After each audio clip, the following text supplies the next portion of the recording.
Todos têm um plano de governo, mas até hoje eu não consegui ver nenhum realizar nem 50% do seu plano de governo. A gente sabe que isso não se faz através de decreto presidencial. Da Constituição, preciso que haja o aval do Congresso Nacional. Eu serei capaz de fazer isso. Por quê? Porque diferente da turma do Caiado, Zema, Ratinho, eles são puxa-sacos do Flávio. Eu vou discordar de você que os outros candidatos apresentavam grandes programas. Uma parte dos programas políticos dos candidatos a presidente, eles eram apresentados porque eram obrigados a apresentar, eles eram feitos por marqueteiro. As propostas eram desenhadas por marqueteiro. O nosso aqui não foi por marqueteiro. Atentamente ouvindo as suas indagações, principalmente no quesito de mudanças, né? E a gente até se incentiva quando você fala dessas mudanças. Mas a gente sabe que isso não se faz através de decreto presidencial. Dar a Constituição, preciso que haja o aval do Congresso Nacional. E a gente sabe que lidar com o Congresso Nacional não é fácil. Ontem mesmo nós tivemos 3 deputados do PL que foram condenados por malversação do dinheiro em relação a emendas. Tivemos uma deputada federal do MDB que também foi decretada a sua prisão em virtude de rombo do próprio INSS. Então, lidar com o legislativo, principalmente em Brasília, não é coisa fácil. Eu estou na política há mais de 40 anos, nunca fui candidato, mas sempre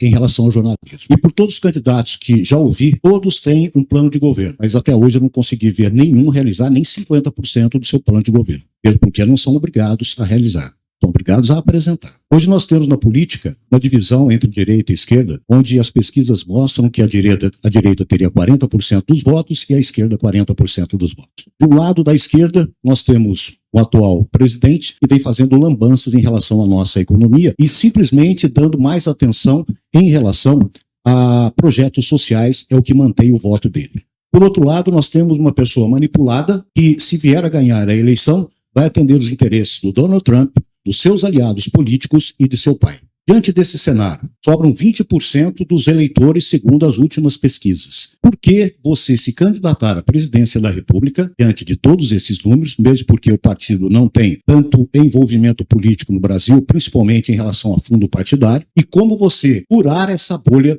para poder chegar ao cargo de presidência da República? Olha, Marco Baracho, estou falando aqui pra live, que ótima pergunta, vou te dar um beijo no senhor pra pergunta séria. É sério, porque é uma descrição clara da realidade, e que bom que descreveu muito bem quem são meus concorrentes. Eu vou começar pelo final. Não há 40% de voto cristalizado no Flávio Bolsonaro. Esse é um voto antipetista, e o antipetismo, ele é pelo menos 50% do Brasil, isso em todas as eleições, desde a redemocratização, a gente pode falar. Há um antipetismo difuso que é presente nas classes médias, portanto mais presente no centro-sul do Brasil. Esse antipetismo difuso, ele tem um conjunto de valores que garantem o que ele é, e ele acabou votando no Fernando Henrique, ele votou no Collor, ele votou no Bolsonaro, e ele não ele em parte é bolsonarista, mas ele não é como no todo bolsonarista. Então ele não tem o 40% que é dele. Eu rodei o Paraná, que é um estado que supostamente ele tem 60 e poucos por cento nas pesquisas, eu não vi o eleitor do Flávio, eu vi antipetista que precisa votar em alguém para derrotar o PT, o que é uma coisa diferente. O Lula não. O Lula parte tranquilamente de uma base de 32, 33% sólida, que não há como mexer. E é por isso que nunca há renovação na esquerda enquanto houver o Lula. Porque esse eleitor não será alterado. Começou a alterar esse eleitor no Nordeste agora, porque as gerações mais novas no Nordeste não votam no Lula. E eu sei disso porque eu estive lá e eu estou crescendo no Nordeste. Eu estou crescendo pegando eleitor, inclusive, do Lula. Isso é uma notícia boa. Eleitor jovem, um menino jovem, uma menina que quer ter emprego, uma menina que tem medo de ser assaltada, ela não se vê contemplada pelas propostas do PT. Principalmente em lugares como o Ceará, em que o crime organizado está tomando as cidades das pessoas. As pessoas querem uma solução para isso. Então, há espaços na direita e há espaços à esquerda para você buscar pessoas novas que estão procurando um caminho eleitoral muito, muito diferente. Então, essa é uma eleição que, caso e não vai ser o Ratinho, não vai ser Zema, não vai ser ninguém, sou eu. Se eu tiver espaço, eu serei capaz de fazer isso. Por quê? Porque diferente da turma do Flávio, não, desculpa, do Caiado, Zema, Ratinho, eles são puxa-sacos do Flávio. Então como é que eles vão mostrar para esse eleitor antipetista que o Flávio é ruim? Eles querem imitar o Flávio. Eles querem falar que são mais bolsonaristas que o próprio Bolsonaro. Olha, eu gosto mais do Jair do que o Flávio, que é filho dele. No fundo, eles são isso. Você não vai conseguir substituir os caras sendo puxa-saco. É uma coisa é uma coisa meio humilhante, sabuja. Tanto que o Zema, ele quer ser vice do Flávio. E o Ratinho Júnior, coitado, ele nem sabe o que ele tá fazendo ali. Tá, inclusive, envolvido no escândalo do Banco Master. Aí eu vou agora chegar pro começo da tua pergunta. Né? Como aplicar as ideias? Eu vou discordar de você que os outros candidatos apresentavam grandes programas. Eu sou, vamos dizer, uma pessoa que gosta de estudar eleições. Eu tenho prazer, eu sempre gostei disso. Uma parte dos programas políticos dos candidatos a presidente, eles eram apresentados porque era obrigado a apresentar, eles eram feitos por marqueteiro. As propostas eram desenhadas por marqueteiro. O nosso aqui não foi desenhado por marqueteiro. Tanto que eu posso falar que várias propostas nossas, o marqueteiro irá falar, para de falar disso. Eu fui para o Nordeste e eu falei, olha só, se você é um homem de 25 anos, saudável, você não vai chegar no CRAS e pegar um Bolsa Família. Eu vou te botar numa frente de trabalho. Não dá. É isso, uma mulher saudável, uma marmanjona, vamos botar aí, 28 anos, não, eu vou no CRAS pegar o Bolsa Família. Vai trabalhar, minha amiga. Vamos fazer uma frente de infraestrutura, vamos botar poste de luz na tua cidade, vamos arrumar a pavimentação. O governo federal vai chamar o pessoal para fazer isso. Porque é muito injusto que o cara que é entregador, o cara que é trabalhador, tem loja de material de construção aqui em São Paulo, ou mesmo lá no Maranhão, o que seja. O cara vai, trabalha e fica lá um marmanjo de 25 anos, desculpe o termo, coçando o saco em casa com um dinheirinho que ele recebeu. Ele que vai trabalhar. Vou botar esse cara para trabalhar. Eu vou perder o voto falando isso. Mas eu prefiro perder o voto falando isso, mas falar isso. Eu tenho certeza que isso também vai ressoar no coração de muita gente. Então, nossas propostas são propostas. Aí, como executar?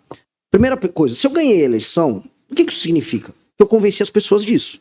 Se eu convencer as pessoas disso, não apenas eleger uma bancada grande, como os deputados do Centrão e do próprio PL, direita como tudo, vão se eleger com a minha agenda, porque foi a agenda principal da eleição. Uma questão lógica, eu já vou ter uma bancada. 2, eu não tenho problema nenhum em fazer composição política, nos nossos termos. E 3, você também trouxe a resposta para mim. Veja, você falou, tá começando a cair a casa dos deputados por conta do orçamento secreto. Vamos dar um nome aos bois, o Flávio Dino vai pegar uns 70 deputados. Eu tenho essa informação, inclusive de bastidores. O Flávio Dino esperou todo mundo ficar roubando como se não houvesse amanhã com orçamento secreto, guardou e agora eles vão lá pegar um por um. Eu não gosto do Flávio Dino. Dito isso, eu vou colocar a Polícia Federal para pegar todo mundo também. Porque o poder relativo do Congresso tem que diminuir. Tem que dar uma baixada de bola. Hoje o Congresso está muito poderoso para cima do presidente. Hoje vai ser assim, todo mundo do Centrão está envolvido com um escândalo. Então assim, parou o escândalo, vocês vão ser investigados. Agora, quer trabalhar direito comigo? Quer vir construir um nosso pacote de segurança pública? Quer reformar o Brasil? Vem conosco, entra no Ministério. Viva o lucro político positivo disso. Não, você quer roubar, quer botar uma faca no meu pescoço? Eu vou com a Polícia Federal pra cima de você. Junto com o Flávio Dino, que seja. Mas ladrão vai ser pego. Aí você vai ver que os caras vão pra lá. Tá todo mundo em pânico no Congresso. As pessoas imaginam hoje que o Congresso tá todo mundo feliz. Não estão. Os caras estão, escândalo do INSS, escândalo de emenda, os líderes partidários envolvidos no escândalo do Master. A gente tá num momento de crise que o Congresso também tem medo. Infelizmente, como há na sociedade brasileira essa doença chamada bolsonarismo e outra doença chamada petismo, a sociedade não se uniu e fala, que tal a gente só não votar em ladrão? Só que as pessoas estão presas na doença, então ela vai votar um ladrão de esquerda e um ladrão de direita. Mas não houvesse essas doenças, a sociedade se uniria para cuidar do que importa, né? Mas eu acho que se eu ganhar, significa que a sociedade deu uma esclarecida. Não sei se te respondi perfeitamente, mas obrigado. Pessoal, podem fazer mais perguntas se quiserem. Eu não sei como é que tá de agenda. Não, tem que correr. Renan, você falou muito da questão do trabalhador, né? E uma coisa que sempre discute, que é discutida, né, até pela imprensa, pelos próprios políticos, as intensas discussões sobre eventuais reformas na Previdência Social, né? Então a gente já passou por uma reforma com o ex-presidente Temer, né, que sempre dizem que o problema tá lá porque a arrecadação, e aí parece que há uma discussão de uma nova reforma na Previdência e na maioria das vezes o trabalhador aumenta seu tempo de contribuição. Você tem alguma proposta em relação a isso? O que pode ser feito para ser discutida a questão da Previdência Social no Brasil? De maneira clara, novamente, o lance do remédio amargo. Eu não vou vir aqui mentir para vocês. De fato, a reforma da Previdência nossa foi insuficiente. Pois a expectativa de vida das pessoas tá aumentando. Você tem muitas pessoas que estão recebendo Previdência sem ter contribuído. E isso impacta no INSS. As pessoas estão nascendo menos gente. Então nós vamos ter que aumentar um pouco a idade da Previdência novamente. Só que eu vou fazer isso de uma maneira nova. A idade vai ser atualizada sem precisar de PEC, sem precisar de passar pela Constituição.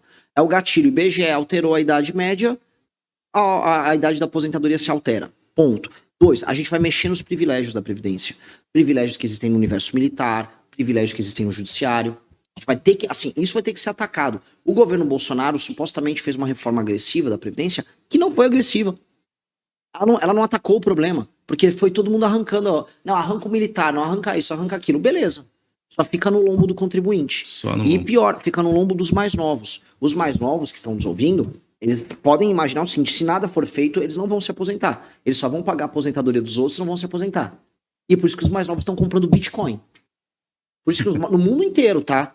Os mais novos estão saindo do sistema. Eles falam, eu prefiro comprar uma cripto e não ter que ficar dependendo dos outros, eu faço minha própria poupança, do que eu depender desse sistema falido, canalha, que é o sistema previdenciário. A gente vai ter que mudar o regime previdenciário brasileiro, tá? Então, no pacote fiscal vai ter que alterar isso. Quem falar que não vai precisar fazer, tá mentindo e tá dando golpe na praça. Então, se o Lula falar, não vai precisar, golpista, vagabundo, tá mentindo. Se o Flávio falar que não vai fazer, golpista, vagabundo, tá mentindo. Vai precisar. Deveria ter resolvido já lá no Bolsonaro. Mas o Bolsonaro não quis resolver.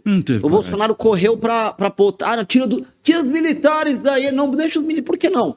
A aposentadoria do militar é um golpe na praça. É altíssimo, é acima da média. Todo mundo vira general, todo mundo é reformado e termina com uma aposentadoria. Pô, que isso? Isso é injusto. E é justo especialmente com os mais novos. Então, infelizmente, eu falo isso infelizmente porque muita gente fala, pô, uma outra, fez mal feito. É aquela lição, sabe? Quem faz mal feito faz duas vezes. Nossos avós ensinam isso. Então, assim, vamos fazer bem feito? Vamos resolver, vamos tirar os privilégios? Vamos começar a desenhar o caminho para um regime de capitalização? Vai precisar, infelizmente. Gostou desse conteúdo? Não esqueça de se inscrever e compartilhar com seus amigos.